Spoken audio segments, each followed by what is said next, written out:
June 6, 1944, 0:15 hours. Omaha Beach. German strongpoint WN-62. Inside a concrete bunker overlooking the dark waters of the English Channel, a young German machine gunner named Heinrich Severloh carefully wiped oil across the barrel of his MG-42. The bunker smelled of cold metal, damp concrete, and cigarette smoke. Outside, the night was quiet. Too quiet. In the pocket of his field jacket was a folded letter from his girlfriend back in Germany. She had promised she would wait for him until the war ended in victory. Just 3 days earlier, Severloh had written back with absolute certainty. The invasion will be their grave. We will throw them back into the sea. The confidence was not his alone. Only days before, Field Marshal Erwin Rommel himself had inspected the defenses along this stretch of Normandy coast. Standing inside this very bunker, Rommel had studied the overlapping machine gun fields of fire and the carefully planned killing zones below. Then he had nodded. When they come, Rommel told the soldiers, this beach will become their cemetery. From the firing slit of the bunker, Severloh could see nothing but darkness stretching across the channel. The wind moved slowly across the water. The sea was calm. There was no sign of war. No ships. No aircraft. No invasion. Yet in less than 12 hours, this same soldier would be sitting on the floor of this bunker, shaking uncontrollably, surrounded by thousands of empty brass shell casings. His machine gun barrel would be warped from heat. His hands would be trembling. And outside the bunker, something would be happening that no German defensive plan had ever imagined. An invasion so vast that the human mind struggled to comprehend it. By the end of the day, Severloh would later claim that he had fired more than 13,000 rounds from his machine gun during the battle. His position, one of the few not destroyed by naval bombardment, overlooked nearly the entire killing zone of Omaha Beach. But even if every bullet had found a target, it would not have changed the outcome. Because what was approaching Normandy that morning was not just an army. It was the largest amphibious invasion in human history, and it would reveal a brutal truth about modern warfare. That courage, discipline, and defensive planning could not stop an enemy whose power came not just from soldiers, but from the factories, shipyards, and industrial capacity of an entire continent. At that moment, the German defenders along the Normandy coast believed one thing with complete certainty. Any Allied invasion would fail. For 4 years, the German High Command had been preparing for exactly this moment. Ever since the fall of France in 1940, Adolf Hitler had ordered the construction of a defensive system designed to make Western Europe impossible to invade. They called it the Atlantic Wall. Stretching nearly 2,400 miles from the northern coast of Norway to the Spanish border, it was presented to the German public as the most powerful defensive line ever constructed. Propaganda films showed enormous concrete bunkers, heavy artillery hidden behind armored shields, and endless belts of barbed wire facing the sea. According to official German statements, the wall was impregnable. And on paper, the numbers seemed to justify that confidence. Across Western Europe, 58 divisions were assigned to coastal defense. Millions of tons of concrete and steel had been poured into fortifications along the coastline. Entire beaches had been transformed into carefully engineered killing zones designed to destroy any landing force before it could even reach the shore. At Omaha Beach, where Severloh waited with his machine gun, the defensive system was especially formidable. German engineers had constructed multiple layers of protection. Concrete bunkers positioned on high ground overlooked every meter of the beach. Machine gun nests were arranged so that their fields of fire overlapped, creating deadly crossfire zones where attackers would be exposed from several directions at once. Artillery batteries positioned inland were ready to fire shells directly onto the landing beaches. Anti-tank guns were hidden behind camouflage positions, waiting for Allied armored vehicles that might attempt to break through. Even the beach itself had been turned into a weapon. Rows of steel obstacles stood in the tidal zone, Belgian gates, Czech hedgehogs, and heavy wooden stakes planted into the sand. Many of them carried explosive teller mines on their tips, designed to rip open the hulls of landing craft as the tide carried them toward shore. Behind the beaches lay another layer of defense. Millions of mines had been buried across the countryside. Entire fields were wired with explosives. Roads were prepared for demolition. Every bridge and crossroads had been carefully studied by German engineers. To the German officers responsible for defending Normandy, the logic was simple. An amphibious invasion was one of the most difficult military operations imaginable. Armies landing from the sea would be exposed, disorganized, and vulnerable during the first critical hours. If the defenders could hold the beaches during that short window of time, the invasion would collapse before it had even begun. Reinforcements would arrive, panzer divisions would counterattack, and the Allied armies would be pushed back into the sea. This belief was not based on arrogance alone. German commanders had seen the difficulties of amphibious warfare before. In 1942, Allied forces had attempted a raid on the French port of Dieppe. The result had been a disaster. German defenses had destroyed the landing force within hours, inflicting thousands of casualties. To many German officers, Dieppe proved that large-scale landings against fortified positions were almost impossible. Field Marshal Rommel, now responsible for defending the entire Atlantic Wall, believed the invasion could be stopped, but only if the German army reacted immediately. The first 24 hours will be decisive, he warned his staff. If we throw them back into the sea on the first day, we will win the war in the West.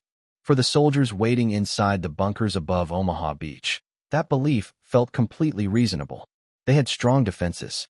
They had carefully prepared firing positions, and they believed the enemy would be forced to attack directly into the guns waiting for them. From their perspective, the mathematics of the battle seemed clear. If the invasion came, it would be destroyed before it ever left the beach. But the calculations behind that confidence contained one fatal assumption. They assumed the enemy they were about to face would fight the war the same way Germany had fought it, and that assumption was about to collapse. On paper, the German defensive system along the Normandy coast looked almost perfect. Everything had been calculated. Every beach had been studied. Every possible landing point had been mapped and reinforced. The Atlantic Wall was not just a line of bunkers. It was a system, a massive defensive machine designed to destroy an invasion before it could gain momentum.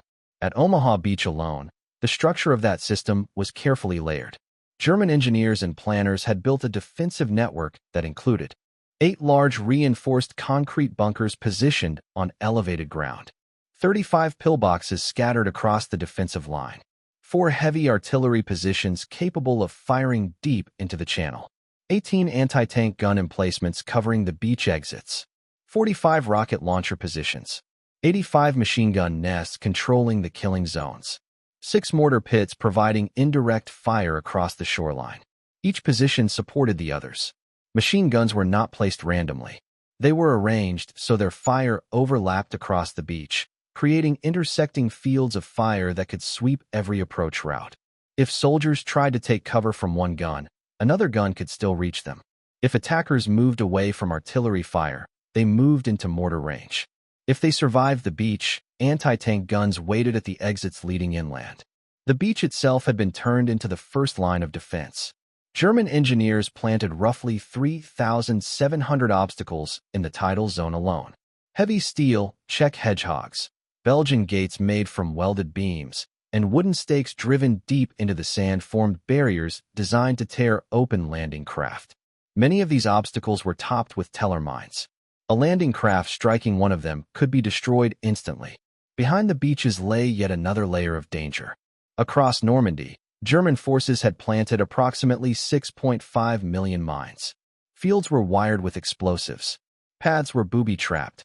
Entire villages were prepared for demolition if necessary. Field Marshal Rommel had actually wanted 10 times that number, 60 million mines, believing that only massive minefields could truly stop an invasion. But even the existing defenses already represented one of the most heavily fortified coastlines in the world. Colonel Ernst Goth, commanding the 916th Grenadier Regiment near Bayeux, had calculated the theoretical firepower of his sector. His artillery batteries alone could fire 120 shells per minute onto the beach sectors. Combined with other artillery units and heavy weapons, German defenders could concentrate enormous firepower on any landing attempt. In theory, no attacking army could survive that level of concentrated defensive fire. Every calculation led to the same expected result. Any invasion force would be shredded before it could break through the beach defenses. The soldiers inside the bunkers believed this. The officers who designed the system believed it. Even Adolf Hitler believed it. But hidden inside those carefully drawn defensive calculations was a critical flaw. Every plan assumed a certain scale of attack, a certain number of ships, a certain number of soldiers, a certain amount of ammunition. The entire defensive system was designed to defeat an invasion. What it was not designed to defeat was an invasion of an entirely different scale than anyone had imagined. But then reports began to arrive that did not fit the plan. At first, they seemed confusing. Then they became impossible to ignore. Shortly before midnight on June 5th, radar stations along the Normandy coast began detecting unusual activity over the English Channel. German Freya and Würzburg radar sets picked up large aerial formations approaching from the north. But this was not entirely unusual. The Allies had spent months conducting deception raids over northern France. Bombers and reconnaissance aircraft frequently crossed the channel at night, forcing German air defenses to stay alert. Radar operators had learned not to overreact. Most assumed this was simply another diversion. Then the first strange reports arrived. German units across Normandy began reporting parachute landings. Some messages claimed British paratroopers were landing east of the Seine.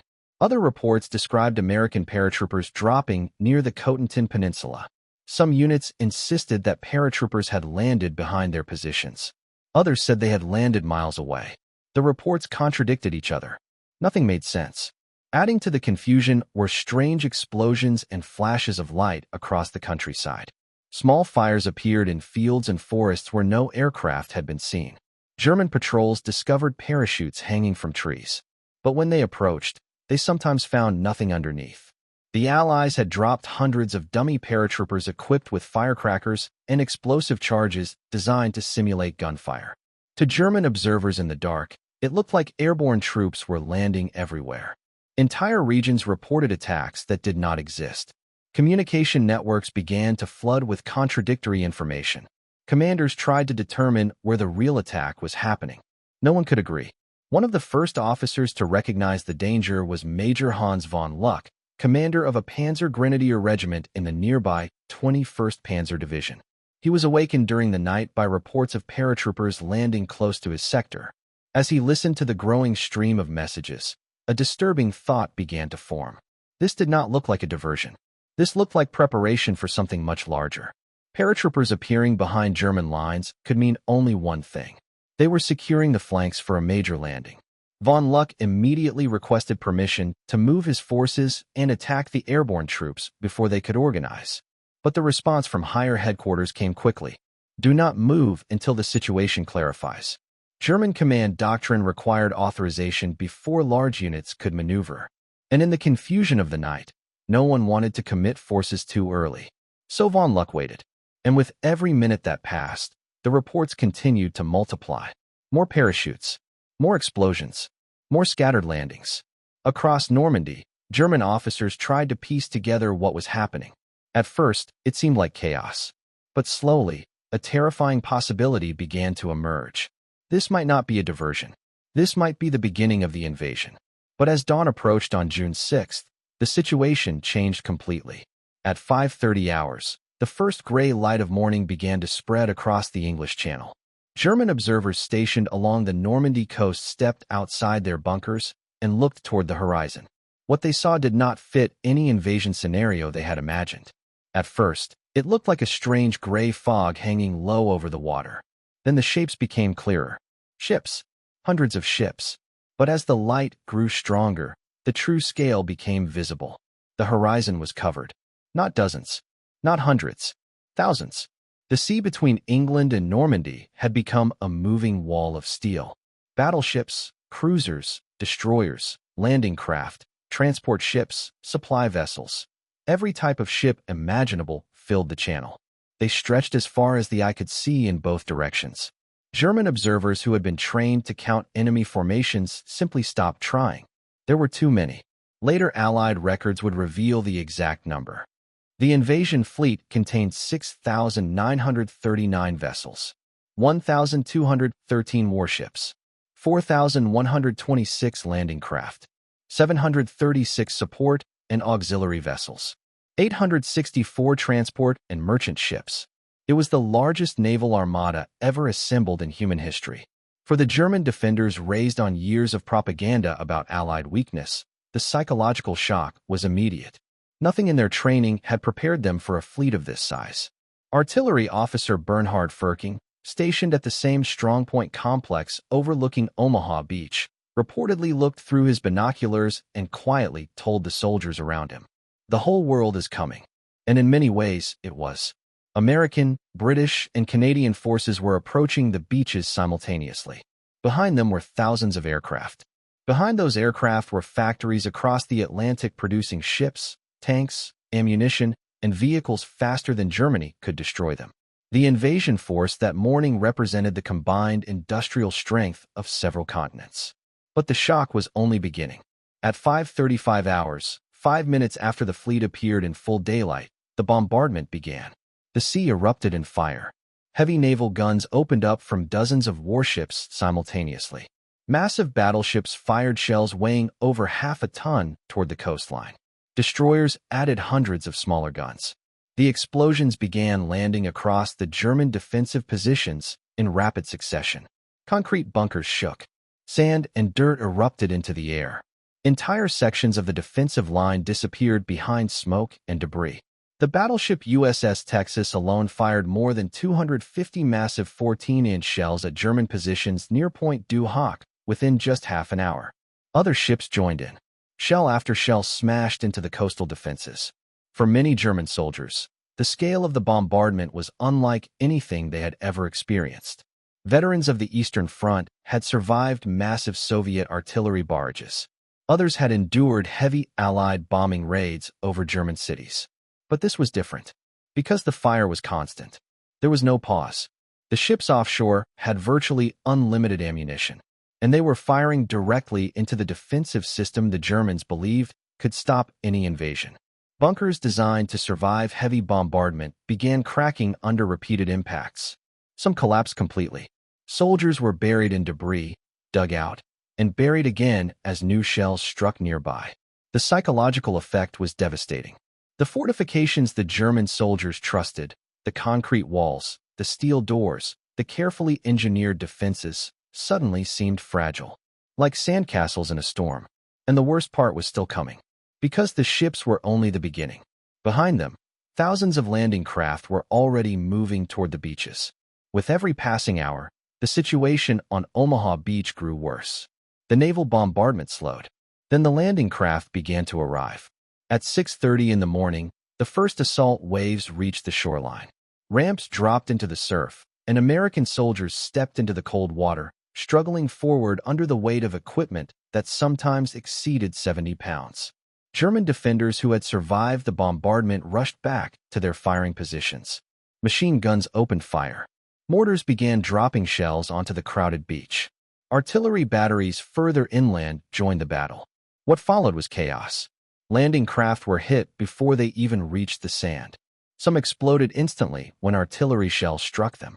Others filled with water after hitting mines or obstacles hidden beneath the waves. Men fell into the surf. Many drowned under the weight of their gear before they could even reach the shore. But despite the losses, the waves kept coming. At strongpoint WN62, Heinrich Severloh began firing his MG-42 at 6:35. From his elevated bunker position, he had nearly perfect visibility across a wide section of Omaha Beach. The machine gun's rate of fire, up to 1,200 rounds per minute in short bursts, made it one of the most deadly infantry weapons of the war. He fired again and again as American soldiers struggled forward through the sand. Later, Severloh would claim that he fired approximately 13,500 rounds over 9 hours of combat. Whether his estimate was accurate or not, his gun was only one of dozens firing across the beach. From the German perspective, the first moments of the landing looked like a defensive success. Entire sections of the assault waves were cut down. Landing craft burned in the surf. Bodies lay scattered along the sand. But something strange began to happen. No matter how many soldiers fell, more kept arriving. Destroy one landing craft, and another appeared behind it. Silence one machine gun position, and naval artillery from the ships offshore immediately answered with devastating precision. American destroyers moved dangerously close to the shore, sometimes within a few thousand yards, firing hundreds of shells directly into German firing positions. The German defenders began experiencing something military historians later called material shock. It was the moment when soldiers realized that the enemy's resources were effectively limitless. No matter how much damage they inflicted, the attack did not slow down. It only continued. By midday, the first serious problems began appearing on the German side. Ammunition shortages. Defensive plans had calculated ammunition consumption based on repelling a limited landing force. What they were facing was far larger. Machine gun teams began reporting that ammunition belts were nearly empty. Mortar crews had already fired most of their available shells. Artillery batteries, which were supposed to support the entire defense, began rationing ammunition carefully. By the afternoon of D-Day, some German artillery units were limited to just 4 shells per gun per day. Meanwhile, American destroyers offshore were firing hundreds of shells at single targets. The imbalance in firepower was becoming obvious. Even worse, attempts to bring forward additional ammunition failed. Every road leading toward the coast was now under constant attack from Allied fighter bombers. Trucks carrying supplies were destroyed before they could reach the front. Communication lines were collapsing, and the German command structure, designed for careful coordination, was beginning to fall apart. What had started as a carefully planned defensive battle was turning into something else entirely. A battle the Germans were slowly losing control of. The real problem facing the German defenders came down to one simple reality. The two sides fighting on the beaches of Normandy were not operating under the same limits. Germany had prepared strong defenses, but the Allies had prepared something far more powerful. The German side possessed experience, discipline, and carefully constructed fortifications. Their coastal defense units included infantry divisions supported by artillery batteries and machine gun strongpoints positioned along the cliffs and hills overlooking the beach. They had fortified bunkers built with reinforced concrete, interlocking machine gun positions, anti-tank guns covering the exits from the beach, minefields, and thousands of obstacles placed in the sand. These defenses were designed to stop a normal invasion. But the Allied forces arriving that morning were not operating on normal scale. The attacking armies possessed advantages that went far beyond tactics. They had overwhelming numbers. And even more importantly, they had overwhelming resources. The invasion fleet alone demonstrated the difference. Thousands of ships had crossed the English Channel carrying entire armies. Behind those armies were supply ships loaded with ammunition, fuel, vehicles, food, and engineering equipment. Even as the first soldiers fought for survival on Omaha Beach, more troops were already approaching behind them. Entire divisions waited offshore in landing craft. Behind them were more divisions still loading in English ports. And behind those forces were the factories of the United States and the British Empire, producing weapons and supplies faster than they could be consumed in battle. The difference in air power was even more dramatic. On June 6th, the German Luftwaffe managed to fly only 319 sorties over Normandy. The Allied air forces flew 14,674 sorties on the same day. The skies above France were effectively controlled by Allied aircraft. German fighters rarely appeared, and when they did, they faced swarms of Allied interceptors. One of the most revealing moments occurred early on D-Day.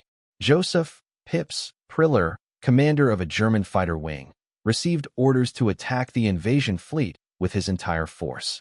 His response was simple. What entire force? I have 2 planes. Priller and his wingmen flew a single attack run over the beaches before retreating under overwhelming Allied fighter cover. 2 aircraft against thousands of ships.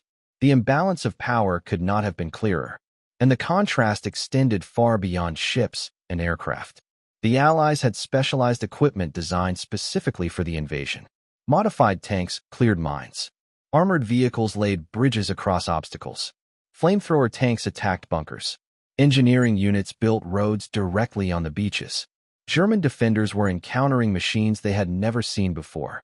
The British called them Hobart's Funnies, experimental armored vehicles designed to solve the specific problems of amphibious landings. Each new machine removed another obstacle the German defenses had been built to exploit.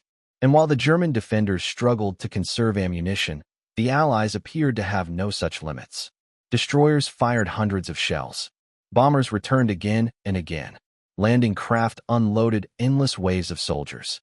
It was no longer simply a battle between two armies. It had become something larger, a confrontation between limited resources and industrial abundance. The German defenders were fighting with everything they had. The Allies were fighting with everything they could produce. And those were two very different things. It was during those chaotic hours on the morning of June 6th that some German commanders began to understand something that higher headquarters had not yet accepted. This was not a raid.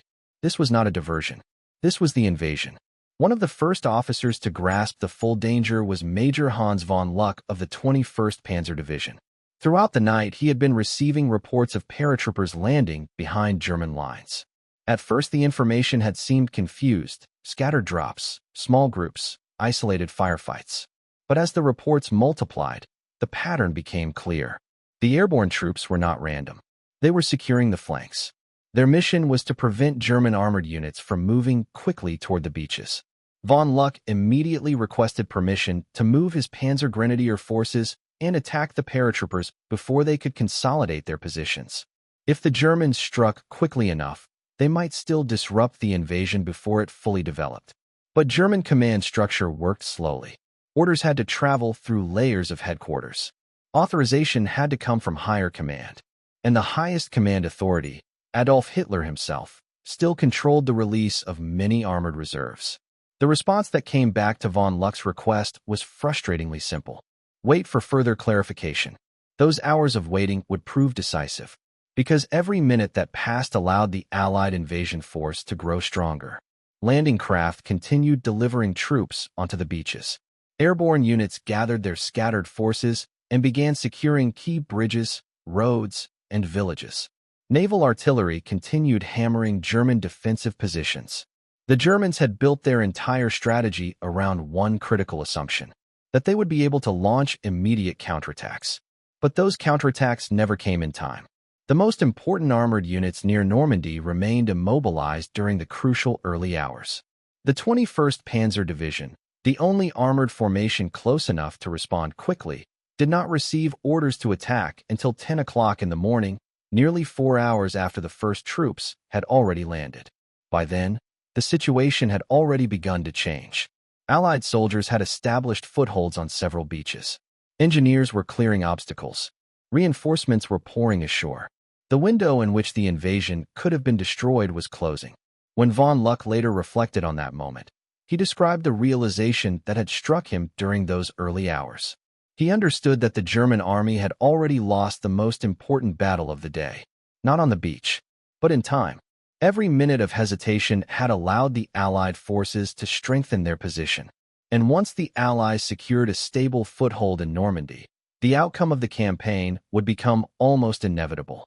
Because behind the soldiers landing on the beaches stood an industrial system capable of supplying them indefinitely, while the Germans could not even move their reserves fast enough to reach the battlefield.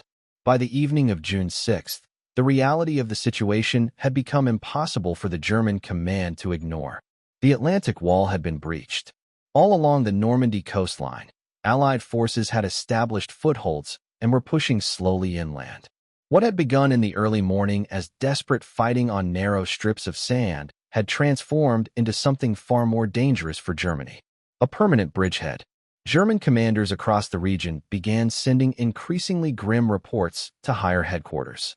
One of the clearest came from General Lieutenant Wilhelm Richter, whose 716th Infantry Division had defended part of the invasion coast.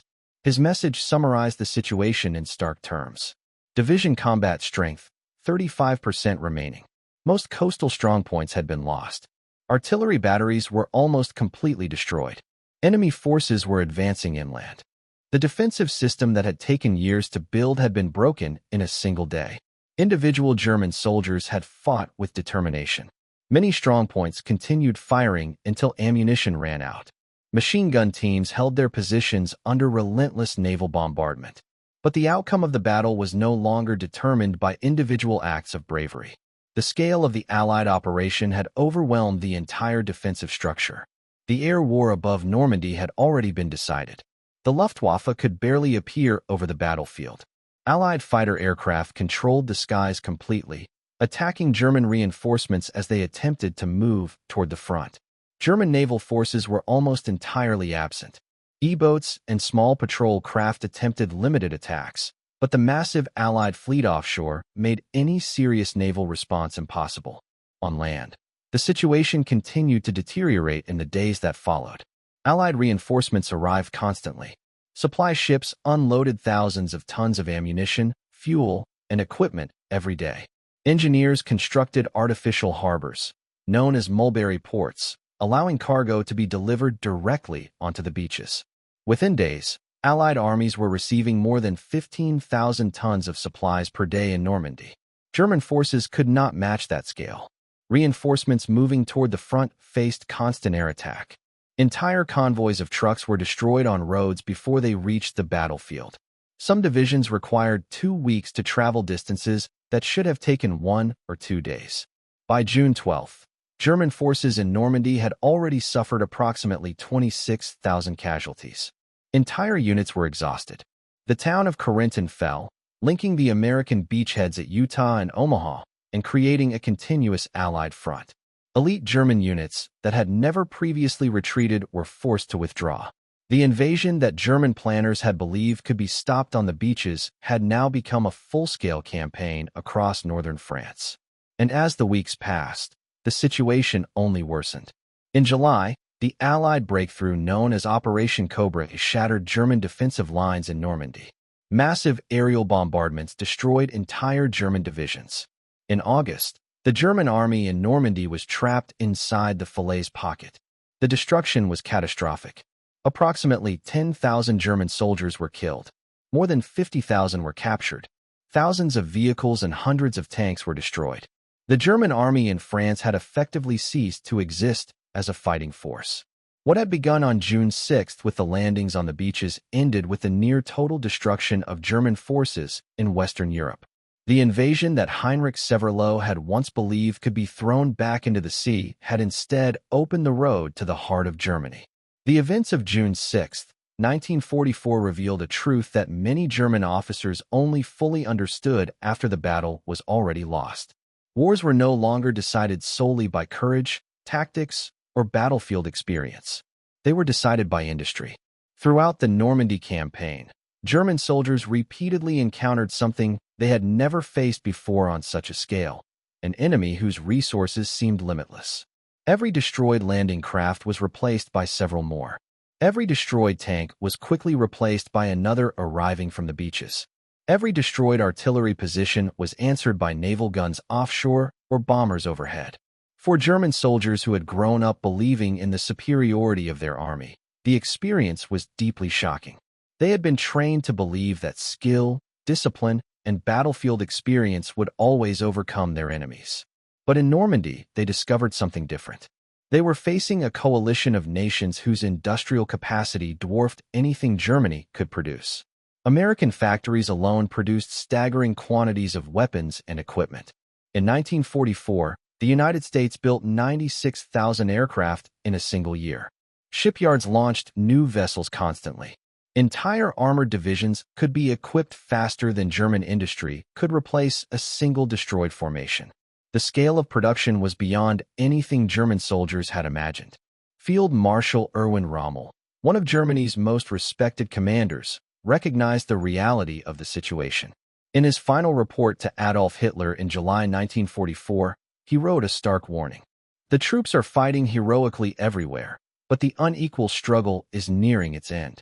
The enemy's overwhelming superiority in men and material is beginning to tell. This was the language German generals used when they believed a war could no longer be won. Other officers came to similar conclusions. General Heinrich Eberbach reported that Allied forces in Normandy possessed 20 times more artillery, 10 times more tanks, and complete control of the air. German forces could not replace their losses. The Allies could replace theirs within days. Even the soldiers who had fought on the beaches understood the lesson.